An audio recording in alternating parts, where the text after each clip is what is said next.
Late 2016, iPhones that felt fine yesterday suddenly felt tired. Apps hesitated, animations stuttered. The story from forums sounded like deja vu. Performance dropped right after an update. In January 2017, Apple shipped iOS 10.2.1 with a quiet feature: performance management for iPhone 6, 6 Plus, 6s, 6s Plus, and SE, later 7 and 7 Plus. No pop-ups, no setting to toggle, no explanation at install. The idea, Apple said after the fact, was to prevent unexpected shutdowns as batteries aged or ran cold. The result was throttling, CPUs slowed, responsiveness dulled, without telling users why. Only when independent testers graphed processor speeds against battery health did the pattern show. Lawsuits followed. Apple offered discounted battery swaps, paid a $500 million settlement in the US, and took a €25 million fine in France for failing to disclose. The devices weren't dying. Management code was kneecapping them based on an internal threshold. What nobody saw on day one is how powerful that threshold is. Once performance ties to an unseen health score, software becomes judge and jury. Your phone can feel obsolete while the silicon is fine. Replace the battery and the speed returns, which tells you what really failed: transparency. Printers learned this trick years earlier. In 2016, HP pushed dynamic security firmware that rejected third-party cartridges overnight. One update later, printers flashed error codes and refused to print with chips they didn't recognize. HP's defense sounded tidy: security, quality, protecting users from counterfeit consumables. Customers saw a lock on a staple good. Lawsuits landed across countries. Refunds and apologies trickled out. Then the company repeated the move in later updates. Epson faced suits over error codes that stopped machines despite visible ink. The pattern matched the bulb lab, only now the lab was in your router and your consent was a checkbox. Version sunsetting adds another quiet gate. Apps and operating systems drop support for older versions, then cut off security updates, then block installs from stores. A working tablet becomes a web browser that can't log in. A smart TV's streaming app expires because the service no longer supports that build. The hardware hasn't cracked. The cloud calendar says it's time. For your safety and to maintain service quality, do the rhetorical lifting. Ownership turns conditional. Smart homes make it feel personal. A hub fades when the company sunsets its servers. A thermostat loses remote features when a cloud API retires. Speakers turn stubborn when an authentication certificate lapses. The frustration isn't wear, it's policy. One morning you wake up and the thing you bought needs the company's permission to keep being itself. Micro story: a teacher sets up a classroom of low-cost tablets for literacy practice. Over summer break, the reading app vendor ends support for the OS version the district can afford. In September, the login screen spins. A patch exists if the tablets can update. They can't. The lesson plan changes not because glass cracked, but because an endpoint moved. Under the hood, the enforcement tools have names: parts pairing, device attestation, key revocation, license checks. Replace a battery and a message warns unable to verify. Swap a camera and a function grays out until a server blesses the repair. Try a third-party cartridge and firmware checks a cryptographic signature before a nozzle fires. Try to keep using an old client and the server demands a minimum version. None of this is science fiction. It's standard practice in industries that discovered recurring revenue hides in authentication. Corporate language stays consistent. Apple framed throttling as protection from shutdowns. HP framed ink locks as printer security. Smart home vendors frame bricked hubs as end-of-life for legacy platforms. The safety story matters, sometimes truthfully. A phone that restarts mid-call is bad. Malware in a printer can pivot into a network. Unsupported code can be dangerous, but look at the incentives. A battery swap is cheaper than a phone. Third-party ink undercuts a subscription. Supporting old firmware costs money without driving new sales. The knife cuts along the revenue grain. Consumers adapt in small, heroic ways. Some hold back updates, hoping to preserve function longer. Others jailbreak, flash alternative firmware, or block domains that push unwanted code. Forums trade hashes of good versions like recipes. But the wall rises. Offline modes require online check-ins. Encryption binds features to user accounts. Secure enclaves validate parts at boot. The door that used to be a hinge is now a server. There's an environmental undertow in all this. A laptop that loses OS support but still has a healthy battery and screen becomes a closet trophy.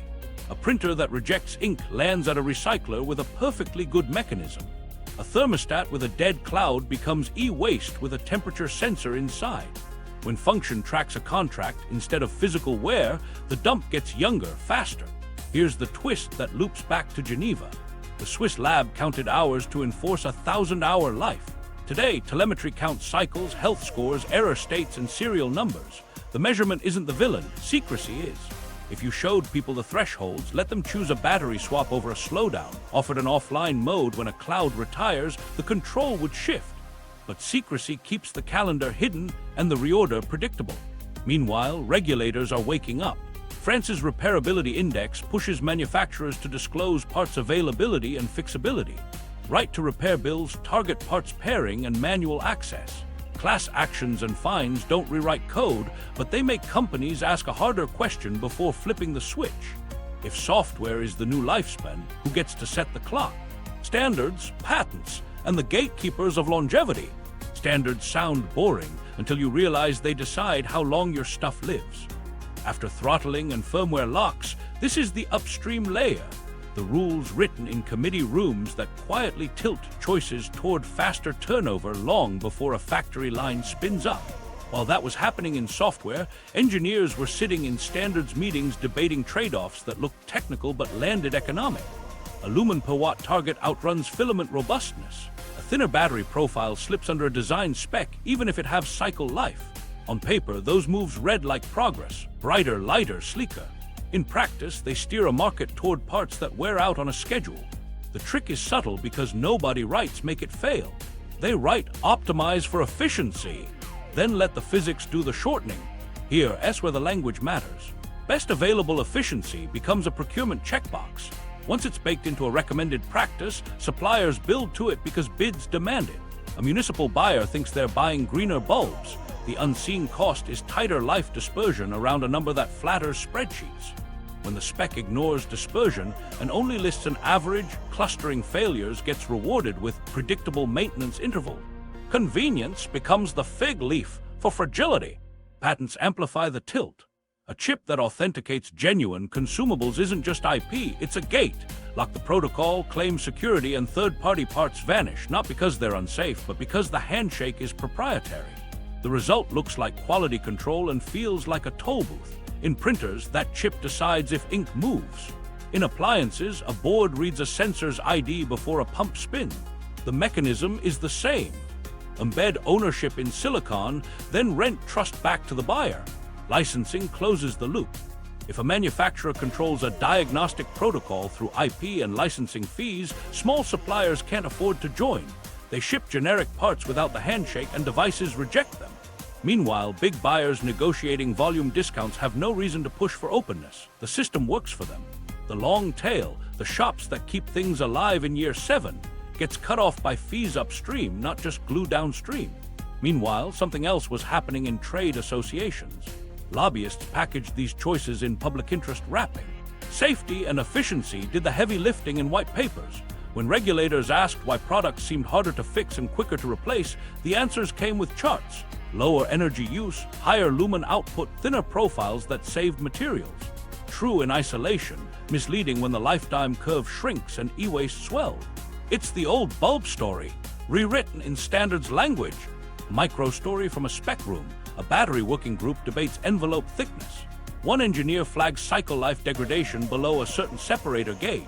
Another points to the design brief demanding sub-7 phones. The chair suggests performance targets should reflect consumer expectations for slim form factors.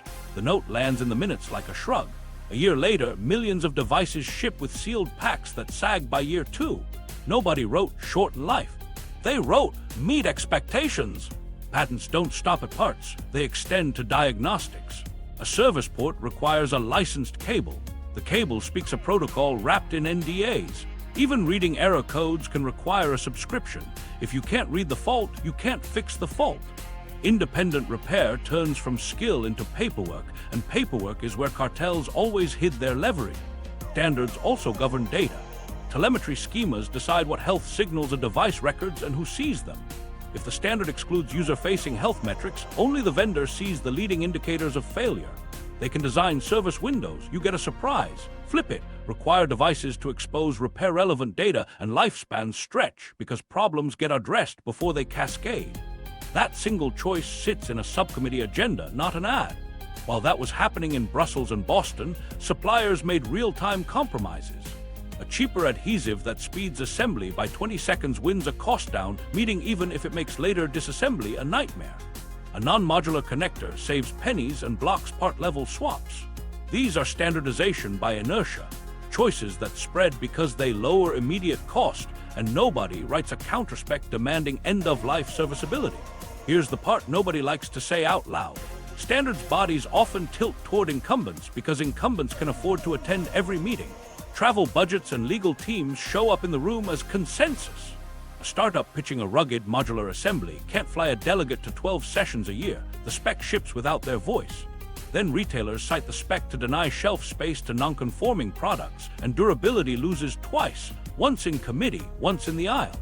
In the aftermath, failure gets designed upstream, long before manufacturing. By the time a device lands in your hand, the lifespan clock has already been set by a matrix of targets, patents, and licenses you never saw. Which is why consumers often only feel the outcome, that creeping sense that everything is just slightly less fixable than it should be. But there's a countermove forming in those same rooms. Proposals that rank products on repairability, clauses that require spare part availability windows, drafts that ban parts pairing unless a clear safety case is shown. It's not glamorous, but it's the lever that rewrites the calendar. And it sets the stage for the next fights in courtrooms and whistleblower inboxes, where the cost of speaking up meets the cost of staying quiet. Lawsuits, whistleblowers, and the cost of speaking up. While standards were being inked, people inside the machine started talking.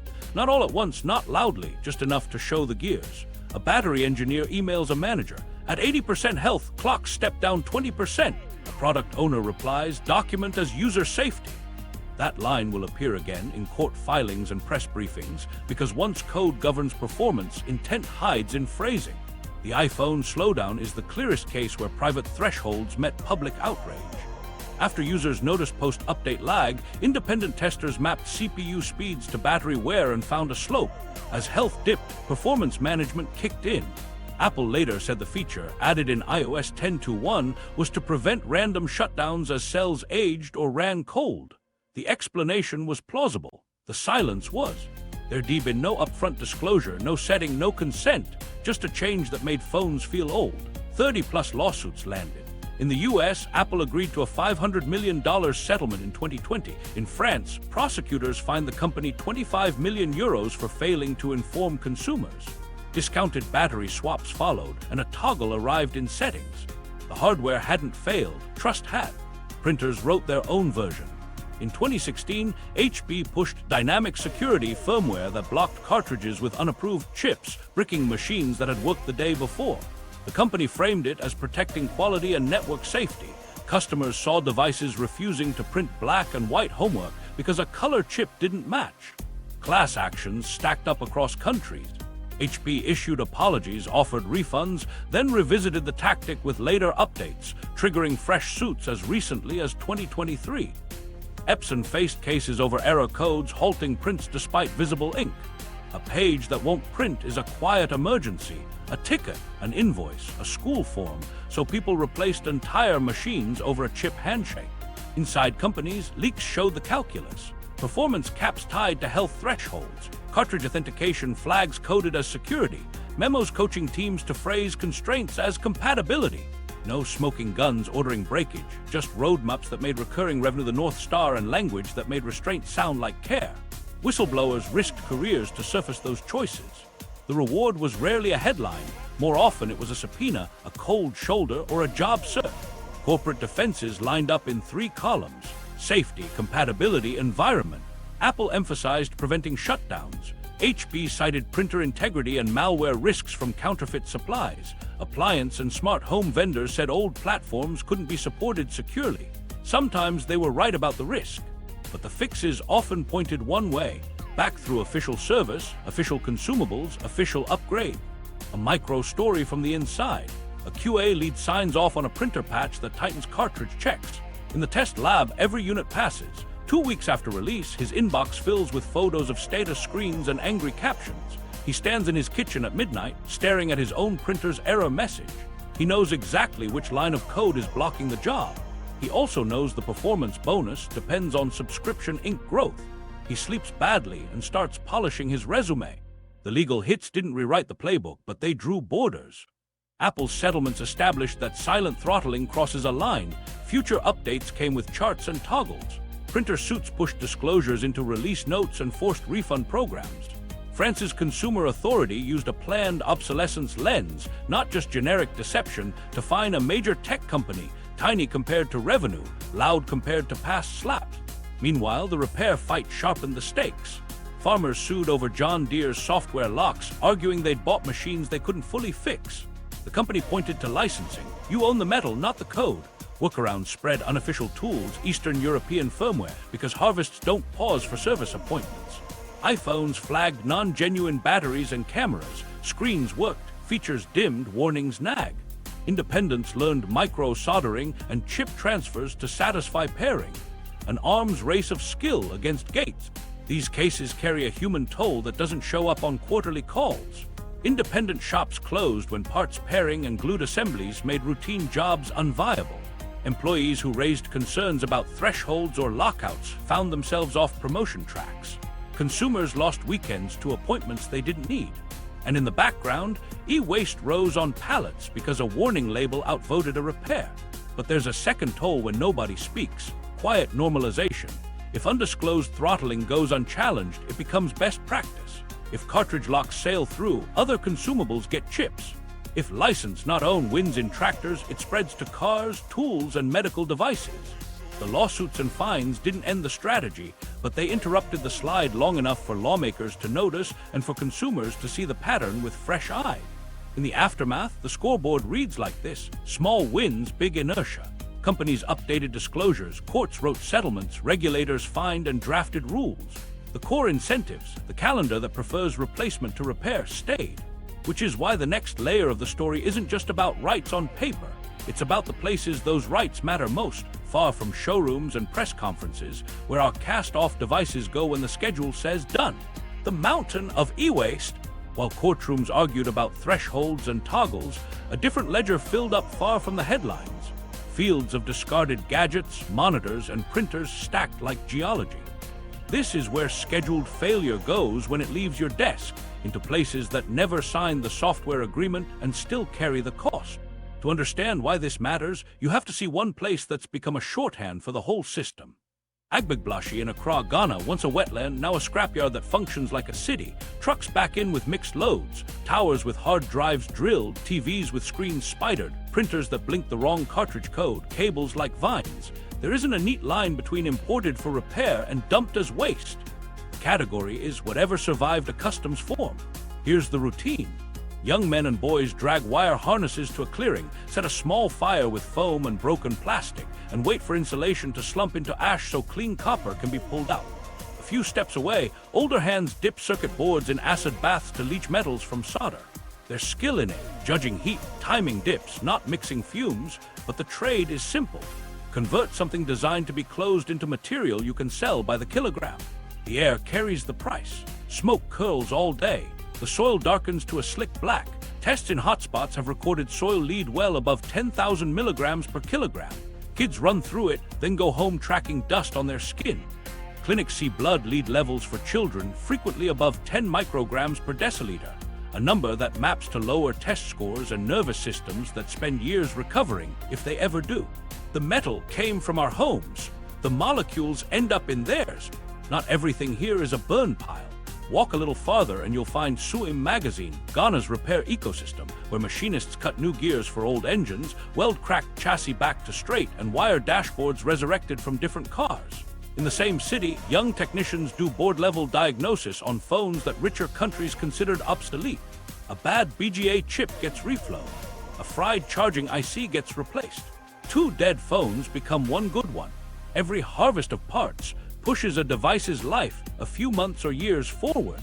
Shift east to Selampur in Delhi and the pattern holds. Miles of alleys filled with fixers who refuse the timetable that software wrote. Laptops with soldered storage get NAND chips swapped by hand under magnifiers. Broken ports get new connectors grafted on. Printers that refuse to accept a cartridge become scan stations after a cable reroute. It's ad hoc circularity, repair in spite of, not because of, design. Meanwhile, the official story in rich countries says recycling. But follow a truck after a school district's IT refresh, and you'll often find consolidation yards where pallets mix everything.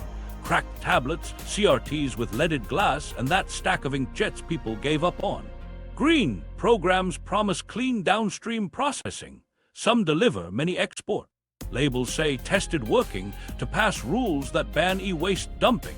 The fix is a plug-in test that turns on a light, not a real repair. Mixed streams get packed into containers and cross oceans with paperwork good enough to clear a port and vague enough to hide reality. The arithmetic behind this mountain is ugly and tidy. A phone that throttled instead of warning about a $69 battery ends up in a drawer, then on a pallet. A printer that locked out a $12 cartridge becomes a $65 replacement, and another scanner corpsed down the line. A smart hub that lost cloud support turns into a plastic shell with a good radio nobody can talk to. Each decision made sense on a quarterly call. Collect them, and you get a landscape. Micro story from Agbagblashi. A teenager named Kojo sets a small coil on a bed of coals, waits, then pulls copper bright as a coin. He coughs, pockets a few sadies, and points to a tower with a sticker from a school 4,000 miles away. He doesn't know what dynamic security is. He knows the printer beside it is heavy and won't pay much. He waves us toward a stall where a man is resoldering a phone charge port for a woman who can't afford a new one. Two economies side by side. One burns the waste, one slows it. Even formal plants struggle with design choices baked far upstream. A glued battery slows disassembly by minutes. Add that across thousands of units, and the economics tilt toward shredding instead of part harvest. A screen bonded to a frame turns a two-part salvage into dust. Parts pairing means that even a perfect display can't be reused without an authorized blessing, so it's crushed for glass and a whisper of indium. There are honest wins. When repair guides, spare parts, and genuine alternative firmware are available, lifespans stretch. Municipal e-waste drives partnered with refurbishers keep computers in classrooms that can't buy new. NGOs train technicians to do safe metal recovery without open burning. But these are swimming against a current set by product decisions that privilege thinness, novelty, and control over service, modularity, and open standard. The human cost doesn't end at exposure. It's time. A farmer who waits 3 days for a dealer unlock loses a harvest window. A student who loses a laptop to an update misses a deadline. A mother who rides 2 buses to replace a printer that refused a refill spends a day on an error message. Small hours add up to the calendar the cartel always wanted, the one that measures our lives in replacement. In the aftermath, the mountain keeps growing. We tell ourselves e-waste is a materials problem. It's also a design problem, a policy problem, and a story problem, a habit of accepting that sealed, paired, and cloud-tethered is modern. The fix starts where the failure starts. At the moment we set a lifespan in a lab or a line of code, and it gathers force wherever someone refuses tried to make things last. While that mountain rose, a few companies tried to paddle upstream. Not as a PR stunt, more like stubborn belief that objects should outlive a marketing calendar.